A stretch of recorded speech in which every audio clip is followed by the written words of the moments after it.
devant personne. Derrière moi personne. Moi personne. Il n'y a que toi Jésus. Près de moi personne. Pour moi il n'y a personne. Il n'y a jamais vu personne. Et ce n'est que mon Dieu. J'ai tellement été humilié. J'ai beaucoup été rabaissé. J'ai toujours été le dernier. Avec toi tout va changer.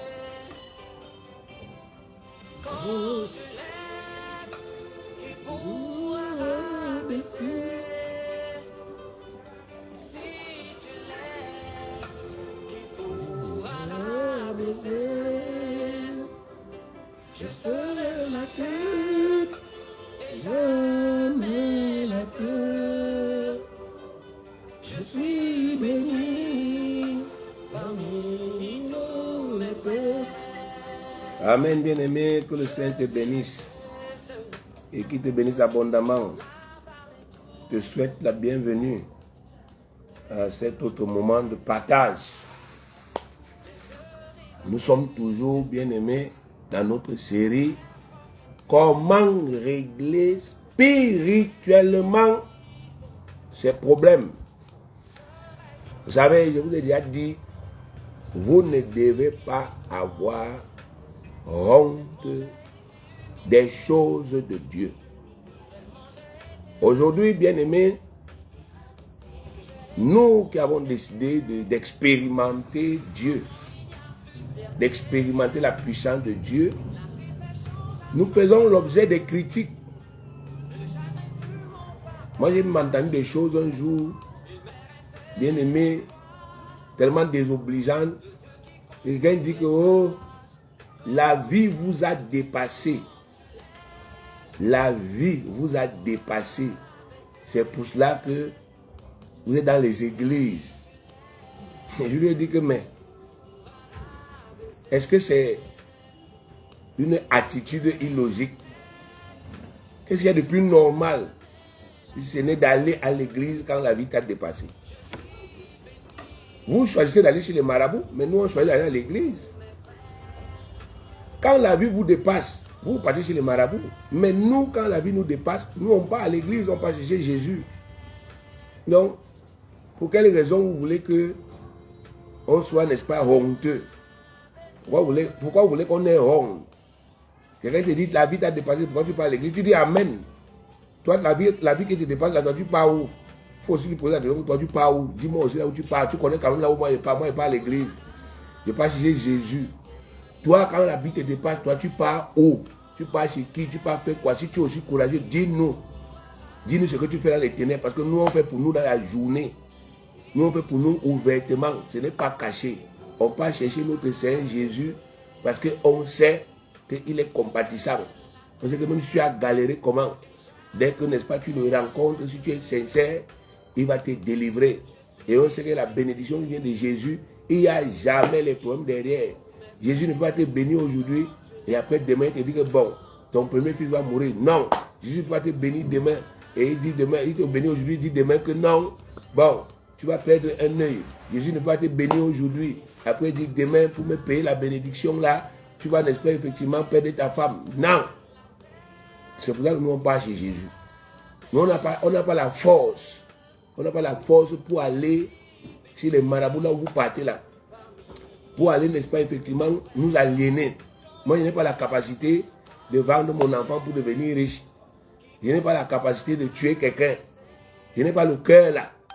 Donc, il faut me pardonner si, n'est-ce pas, effectivement, je n'ai pas passé les marabouts. Mais moi, je ne suis pas comme vous. Donc, ceux qui me critiquent souvent là, oh, la vie t'a dépassé. Si moi, tu pars à l'église, je leur dis, écoutez, moi, je n'ai pas la même force que vous. Je ne peux pas entrer dans la rose-croix. Je ne peux pas entrer dans la franc-maçonnerie. Je ne peux pas entrer dans les sectes traditionnelles. Je n'ai pas la capacité de supporter les lois qu'il y a là-bas. Je peux supporter ce qu'il y a pour Jésus là, je peux. Mais pour votre truc que vous faites en secret là, moi, je ne peux pas. Donc, bien aimé, vous devez être fiers. Fiers, n'est-ce pas, effectivement, hein, d'être ce que vous êtes aujourd'hui, à savoir des chercheurs de Dieu. Vous devez être fier de ça. Vous savez, quelqu'un vit sur la terre, il ne cherche pas Dieu. Il cherche qui? Dieu est notre créateur. Mon frère, si tu as les problèmes sur la terre, adresse-toi à Dieu. C'est lui qui t'a créé. Tu n'es pas sur la terre par hasard. Adresse-toi à Dieu. C'est Dieu qui t'a créé. Il dit que voici les problèmes et règle-les. Et écoute sa parole. Tu ne vas pas te tromper. Alors, nous allons continuer, n'est-ce pas, avec la troisième étape. Comment régler spirituellement ces problèmes? Troisième étape. Prier avec autorité pour chasser les mauvais esprits. Pardon?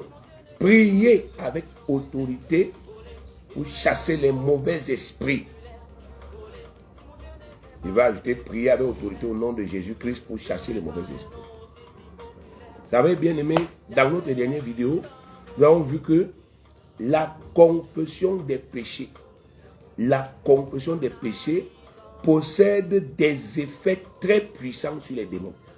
Je suis en train de vous dévoiler les secrets du diable. C'est pourquoi il ne m'aime pas beaucoup. Parce que je dévoile ses secrets. Il y a les gens qui vous disent, oh, ils vous expliquent la sorcellerie. Ils vous expliquent quoi dans la sorcellerie? Venez dans la Bible. Je vous dévoile les secrets de Satan, les secrets des démons. La confession des péchés possède des effets très puissants sur les démons. La confession sincère des péchés brise tout le pouvoir que les démons avaient sur nous à cause de nos péchés. Ça brise la vraie confession.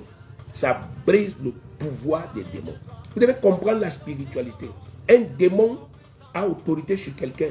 Et quand il a autorité sur quelqu'un, il utilise cette autorité qu'il a pour faire du mal à cette personne. C'est aussi simple que ça. Un démon a autorité sur vous. Il a pouvoir sur vous. Il utilise donc ce pouvoir pour vous faire du mal. Il utilise ce pouvoir pour vous faire du mal. C'est ça qui est la vérité. C'est ça qui est la réalité. Donc vous devez être conscient de cela. Il n'y a pas de mysticisme là-dedans. Donc, si un démon obtient un droit dans votre vie, il utilise ce droit-là pour conjuguer trois verbes. Dans Jean 10, il est écrit, le voleur ne vient que pour dérober, égorger et détruire. Donc, ça veut dire concrètement que le travail des démons sur la terre, c'est de chercher à se connecter aux gens. Le travail des démons sur la terre, c'est de chercher à entrer dans les vies des gens. C'est tout. Et ils veulent tuer, ils veulent détruire, ils veulent gâter. C'est pour cela que, n'est-ce pas, effectivement, ils passent le temps à tenter les gens. Ils passent le temps à tenter les gens. Donc, ils tentent les gens. Donc, quand on dit tenter les gens, ça veut dire qu'ils vous séduisent, ils vous inspirent le péché. C'est tout. Ils savent que chaque péché que vous allez commettre consciemment, que vous soyez un enfant de Dieu ou pas, ça va leur donner un pouvoir sur vous. Et ils vont avoir accès. Alors, à partir du moment où ils ont donc accès, ils commencent à utiliser cet accès-là pour vous faire du mal. Ils sont invisibles. Donc, ils peuvent entrer dans votre corps. Les démons peuvent être dans votre corps. Ils vous possèdent et ils vous rendent malade. Le corps est malade. Vous allez à l'hôpital. On fait tous les examens. C'est négatif, mais la maladie est là. C'est une maladie démoniaque ou bien une maladie spirituelle. Ils peuvent, n'est-ce pas, s'asseoir sur vos vies. Ils peuvent s'asseoir sur vos trompe. Vos trompes là, c'est là. Vous êtes une femme, mais vous ne concevez pas. Ils peuvent, n'est-ce pas, effectivement, s'asseoir sur vos vies, sur vos projets. Vos projets sont là, c'est clair. Vous êtes qualifié, vous avez le talent. Mais rien ne bouge. J'ai toujours dit aux gens que le talent ne suffit pas. Parce que Satan est un tueur de talent. Satan est capable de tuer le talent. Il a tué le talent de beaucoup ici sur la terre. Il y a des gens talentueux. Aujourd'hui, quand on regarde leur vie, ils n'ont rien fait. Alors qu'ils avaient le talent. On dit que celui-ci ira loin. Celle-ci ira loin. Mais aujourd'hui, quand on fait le bilan, on voit qu'ils ne sont allés nulle part. Il y a des gens, n'est-ce pas, qui ont même forcé les choses dans la vie. Ils ont réalisé les choses. Mais à la fin, on voit que, n'est-ce pas, effectivement, ils ont fini dans le malheur. Donc ça montre que tant qu'un esprit est assis sur la vie de quelqu'un, il contrôle cette vie, bien aimé, il a autorité sur cette vie, il va toujours utiliser cette autorité pour faire du mal. C'est pourquoi, dans la stratégie, dans la démarche, le mode opératoire, pour pouvoir, n'est-ce pas, effectivement, détruire la puissance des démons, il faut confesser le péché. Il faut lui enlever ce sur quoi il s'appuie. C'est aussi simple que ça. Si tu as fait l'adultère, c'est sur ça que lui s'appuie. Tant que tu caches ça, Proverbe 28, verset 13. Allez lire Proverbe 28, verset 13. Celui qui cache ses transgressions ne prospère point, mais celui qui les avoue obtient miséricorde. Celui qui les avoue et les délaisse obtient miséricorde. Donc, ça signifie que le diable a intérêt à ce que je cache mes péchés à Dieu. Il a intérêt à ce que je n'avoue pas mes péchés. Parce qu'il sait que tant que je cache mes péchés, en réalité, je suis en train de le couvrir. En réalité, je suis en train de lui permettre de travailler dans ma vie. Donc, c'est pour cela que la confession des péchés fait partie de la démarche de délivrance. La démarche, n'est-ce pas, effectivement, du solutionnement de nos problèmes. Pour que nos problèmes spirituels se solutionnent spirituellement, il faut confesser ses péchés.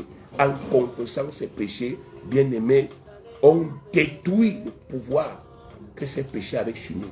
On détruit le pouvoir que les esprits diaboliques avaient sur nous. Et ça donne un effet terrible pour le monde des ténèbres. Donc, quelqu'un était condamné à mort. Mais dès qu'il confesse ses péchés, la condamnation s'annule. Et regardez 1 Jean 1,9. 1 Jean chapitre 1, verset 9. Si nous confessons nos péchés, Dieu, est fidèle et juste pour nous les pardonner et pour nous purifier de toute iniquité. Voilà le secret, bien aimé. Voilà pourquoi les premiers chrétiens venaient confesser leurs péchés. On a dit Acte 19, on dit que les premiers chrétiens, ceux qui étaient avant nous, ils venaient confesser leurs péchés. Dieu leur avait montré ce secret. Il dit que ne restez pas là avec vos péchés, allez trouver les hommes de Dieu. Confessez vos péchés. Déclarez. Même si l'homme de Dieu, là, lui-même, il est un pécheur, il est d'abord un homme de Dieu. Confessez vos péchés. Si lui-même, là, il ne confesse pas sa part, c'est son problème. Mais vous confessez pour vous et qu'il prie pour vous. Et vous allez voir comment est-ce que les effets vont faire comment disparaître. Donc, c'est une clé, c'est un secret. Et vous devez, n'est-ce pas, effectivement, pratiquer cela. Donc, c'est ce que nous avons vu, n'est-ce pas, effectivement, dans Acte 19, verset 18 à 20, il est écrit, Acte 19, verset 18 à 20, plusieurs de ceux qui avaient cru, j'aime bien qu'on fasse la nuance, ce sont des gens qui avaient déjà cru, ils avaient déjà cru, venaient confesser et déclarer ce qu'ils avaient fait.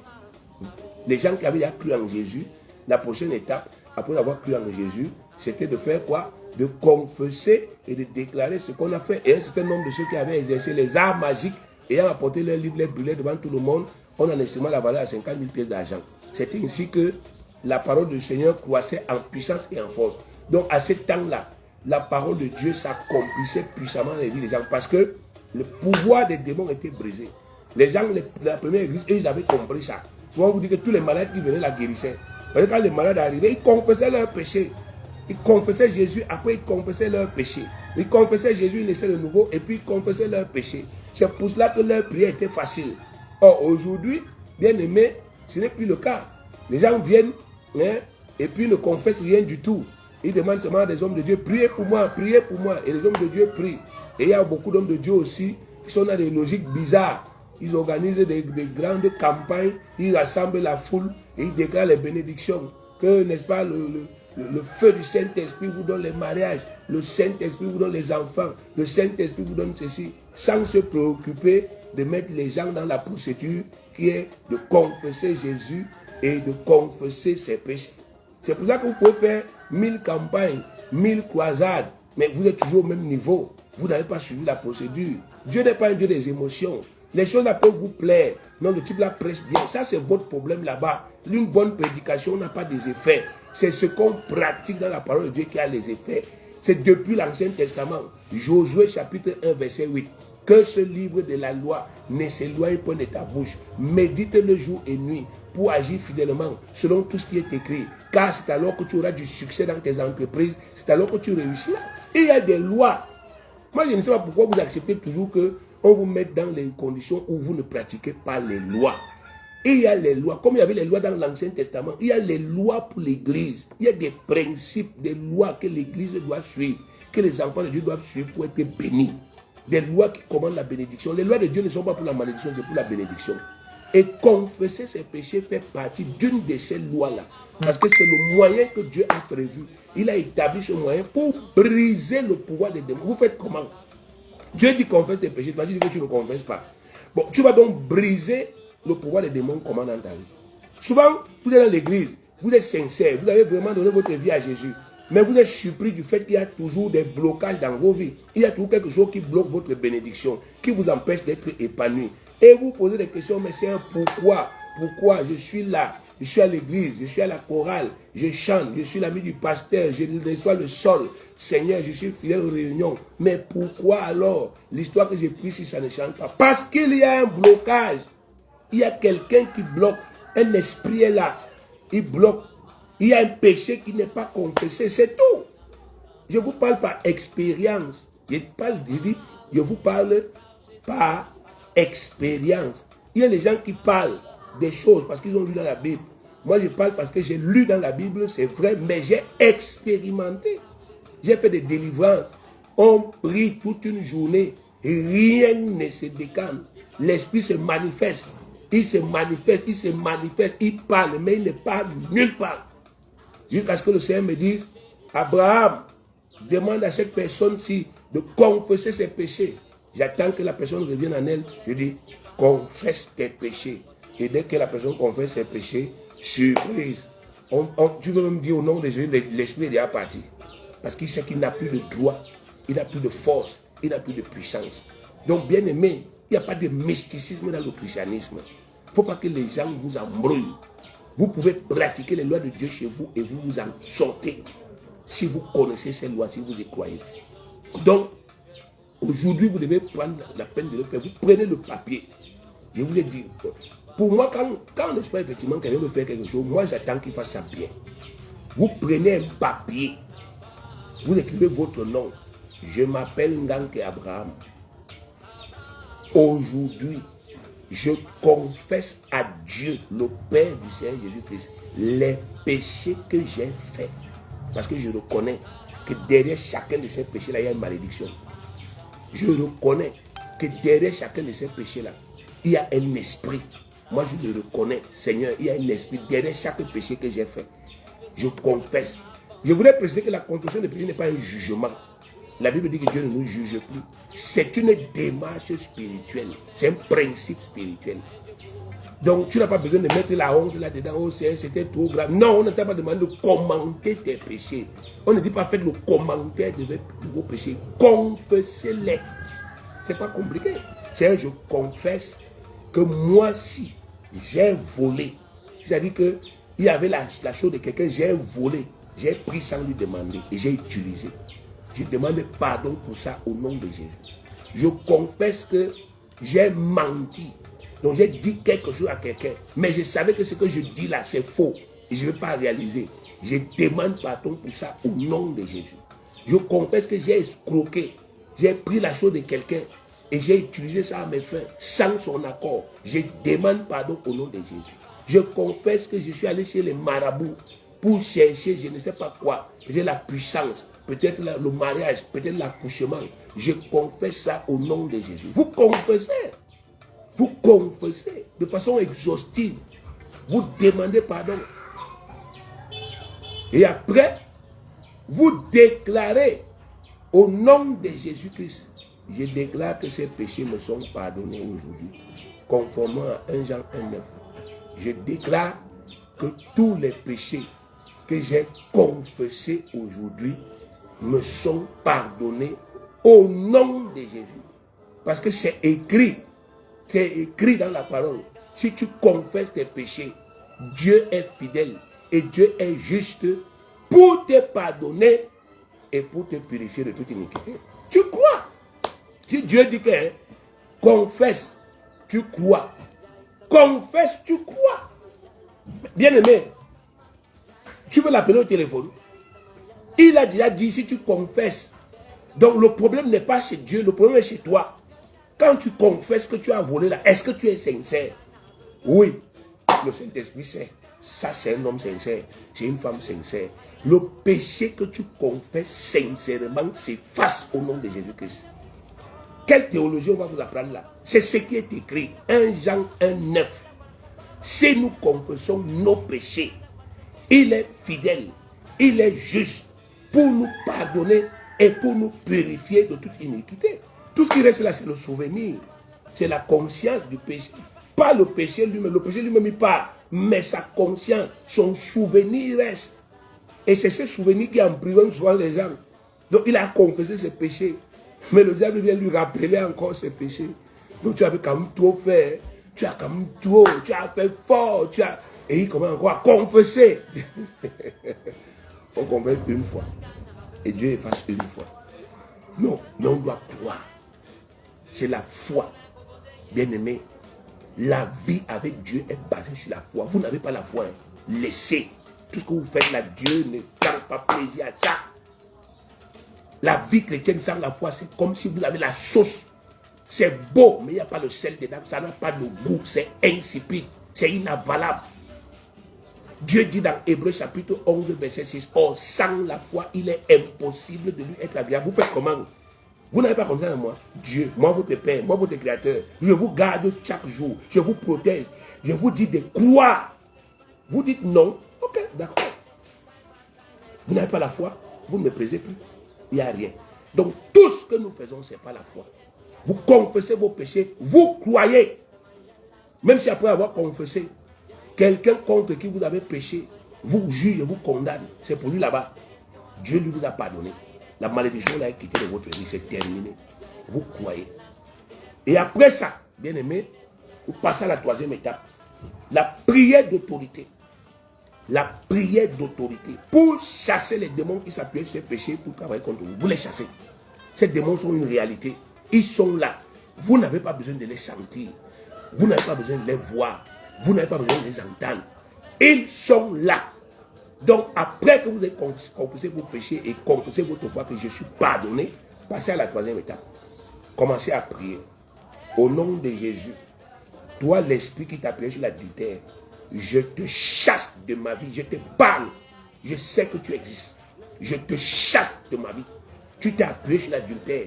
Tu as bloqué mon mariage. Tu as bloqué mes enfants. Tu as bloqué mon accouchement. Tu as bloqué mon argent. Tu as bloqué ceci. Tu as gâté ceci. Tu as mis la maladie à moi. Je te chasse de ma vie au nom puissant de Jésus-Christ. Toi, l'esprit qui s'appuyait sur les pratiques que je suis allé faire chez les marabouts, je te chasse de ma vie. Vous priez. Prière d'autorité. Prière d'autorité. La prière d'autorité, c'est la prière de quelqu'un qui a un pouvoir. Donc vous vous placez sur votre position d'enfant de Dieu. Vous avez un pouvoir et vous exercez ce pouvoir avec votre bouche. Vous parlez sur votre vie. Vous parlez aux esprits sans crainte. Vous vous débarrassez de la culpabilité parce que Dieu vous a pardonné. Si Dieu vous pardonne, pardonnez-vous vous-même. Et priez avec autorité. Mettez ça en pratique. Vous allez témoigner dans ce groupe.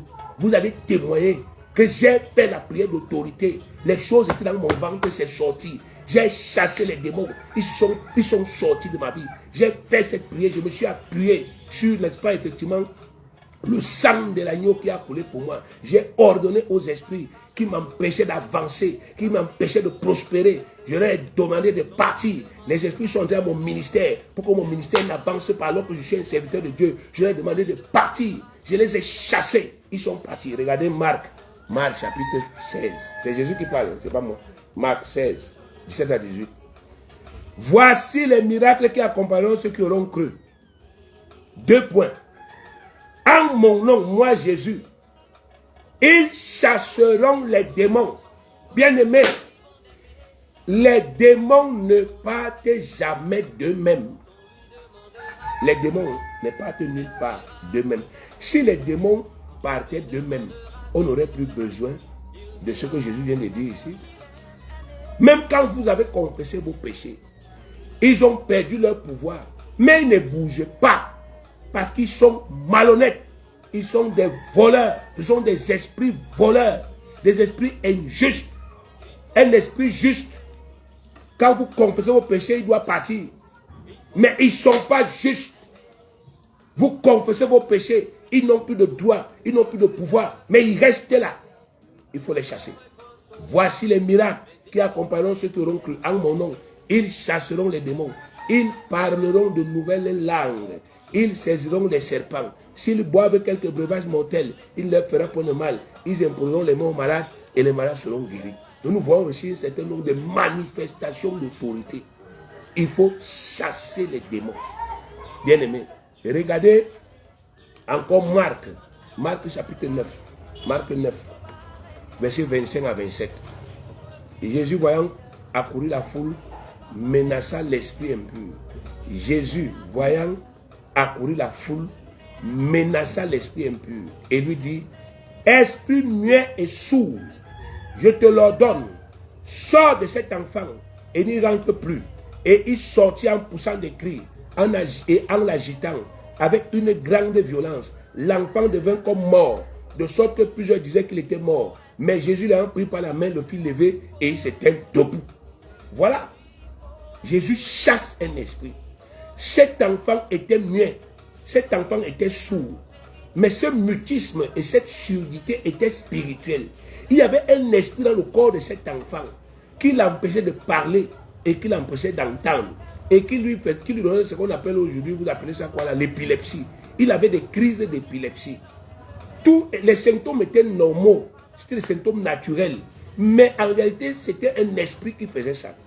Et quand le Père a eu la foi, avant que le Père n'ait la foi, Jésus n'a pas prié. Mais quand Jésus a vu que le Père s'est repenti, le Père a confessé son incrédulité, il a demandé au Seigneur Jésus de le secourir. Jésus a ordonné, il a chassé l'esprit, il a utilisé l'autorité, le pouvoir. L'autorité s'exerce avec la parole, bien-aimé.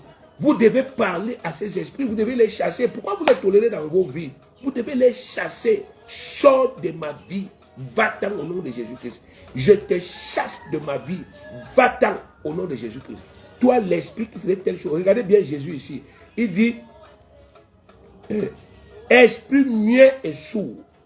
Muet et sourd. Donc, Jésus désigne l'esprit ici par rapport aux symptômes ou aux manifestations qu'il voyait sur l'enfant. Comme l'esprit rendait l'enfant muet, comme l'esprit rendait l'enfant sourd, Jésus appelle cet esprit muet et sourd. Donc c'est comme ça qu'on appelle les esprits, d'après les phénomènes qu'ils produisent dans nos vies. Esprit de maladie, parce qu'il te rend malade. Au nom de Jésus-Christ, je te chasse. Esprit de sécheresse, parce qu'il assèche ta vie. Au nom de Jésus-Christ, je te chasse. Esprit d'espace d'éternel recommencement, parce qu'il fait en sorte que tu ne fasses que tourner en rond. Au nom de Jésus-Christ, je te chasse, va-t'en. Esprit de célibat, parce qu'il t'empêche de te marier. Je n'ai pas dit que le célibat est mauvais. J'ai dit un esprit qui vient te maintenir dans le célibat. C'est comme ça que tu l'appelles. Esprit de célibat. Je te chasse au nom de Jésus-Christ. L'esprit de rejet, que les gens, n'est-ce pas, effectivement, passent le temps à te rejeter. Je te chasse au nom de Jésus-Christ. Donc, on désigne ces esprits par les manifestations que nous voyons qu'ils font dans notre vie. La chose que vous appelez, j'ai un problème là. Beaucoup de gens m'écrivent, pasteur, j'ai tel problème. Le problème là, c'est le nom d'un esprit. Vous utilisez ce que vous voyez, vous dites, toi qui fais telle chose dans ma vie, je n'ai pas besoin de te voir, je te chasse au nom de Jésus-Christ de Nazareth. Donc, bien aimé, en le faisant et de façon persévérante, vous allez commencer à voir les résultats. Si vous voulez expérimenter ça, commencez aujourd'hui. Prière d'autorité. Première étape, je confesse Jésus-Christ comme mon Seigneur. Jésus, tu es le Seigneur de ma vie. Je crois dans mon cœur que Dieu t'a ressuscité d'entre les morts, je suis sauvé. Deuxième étape, je confesse mes péchés. Seigneur Dieu, je ne parle plus à Jésus, maintenant je parle à son Père, Dieu, parce que je suis déjà fils de Dieu. Je parle à mon Père, Dieu, mais au nom de Jésus, je confesse mes péchés. Troisième étape, la prière d'autorité. Je crois que Dieu m'a pardonné et je chasse les esprits qui utilisaient les péchés pour bloquer ma vie. Même les esprits de ma famille. Je parle des esprits de ma famille là où je suis né. Vous les esprits de ma famille, là où je suis né là. Vous qui maintenez les gens de ma famille dans la pauvreté. Les gens de ma famille dans les problèmes. Je vous chasse. Votre autorité sur moi est brisée. Au nom puissant de Jésus-Christ. Les esprits qui s'appuient sur les pratiques qui ont été faites dans ma famille. Je vous chasse au nom de Jésus-Christ. Les esprits s'appuient sur les pactes qui ont été signés dans ma famille. Les pactes qu'on dit que personne de ma famille doit évoluer là. Je vous chasse de ma vie au nom puissant de Jésus-Christ. En pratiquant la prière d'autorité avec foi. Je dis bien avec foi. C'est-à-dire je parle et je crois. Bien aimé, vous allez voir les résultats. Et regardez pour illustrer l'armée. Vous voyez l'armée. Vous voyez, il y a 100 militaires. Il y a un qui se met devant les 100 autres. Il dit, à mon commandement, repos. Tout le monde obéit. Pourquoi? Parce que c'est un commandement d'autorité. C'est un ordre d'autorité. Les autres qui obéissent là, ils voient sur les épaules là que le type c'est notre chef. C'est la même chose. Vous devez aussi vous voir comme ça que je suis le chef. En Christ, je commande les esprits. En Christ, j'ai autorité sur les esprits. En Christ, j'ai autorité sur les démons. et vous vous placez sur cette position-là, dans votre tête, je suis votre chef, je vous chasse. Et ils vont vous obéir. La prière d'autorité bien-aimée, elle est remplie dans la Bible. Vous lisez la Bible, vous allez voir. Regardez Acte 16. Acte 16, verset 18. Acte 16, verset 18. Elle fit cela pendant plusieurs jours. C'est-à-dire, une femme était possédée par un démon. Et l'apôtre Paul et Silas passaient pour aller à la prière. Et quand elle les voyait, comme elle avait un démon, un esprit de divination, elle disait, oh, voilà les vrais hommes de Dieu ici. Paul ne faisait rien. Donc, on dit qu'elle a fait cela pendant 3 jours. Paul, fatigué, se retourna et dit à l'esprit, je t'ordonne au nom de Jésus-Christ de sortir d'elle, et il sortit à elle-même. Vous voyez encore ici, Paul a pratiqué la prière d'autorité. Il a chassé un esprit qui était dans le corps de cette femme-là. Toi qui prophétises là, démon, je t'ordonne, sors de son corps. Et l'esprit est sorti, et l'esprit est parti, et la femme a été délivrée. Donc vous aussi, vous devez pratiquer la prière d'autorité afin de chasser ces esprits. Les esprits qui apportent l'échec dans vos vies, vous les chassez. Les esprits qui apportent, n'est-ce pas, le désordre dans vos familles, vous les chassez. Les esprits qui égarent vos enfants, vous les chassez. Apprenez à pratiquer cette prière. Faites ça à partir d'aujourd'hui. Vous allez témoigner. Bien-aimés, voilà ce que je voulais partager avec vous aujourd'hui. Que le Seigneur vous bénisse, que le Seigneur vous fortifie, que le Seigneur vous encourage. Partagez, ne gardez pas ça pour vous-même. Écoutez aujourd'hui, écoutez encore demain. N'économisez pas vos mégas et ne gaspillez pas vos mégas pour des futurités. Écoutez la parole de Dieu. Écoutez-la et réécoutez-la et mettez-la en pratique et vous aurez des résultats et vous aurez des témoignages. Que le Seigneur vous bénisse au nom de Jésus-Christ.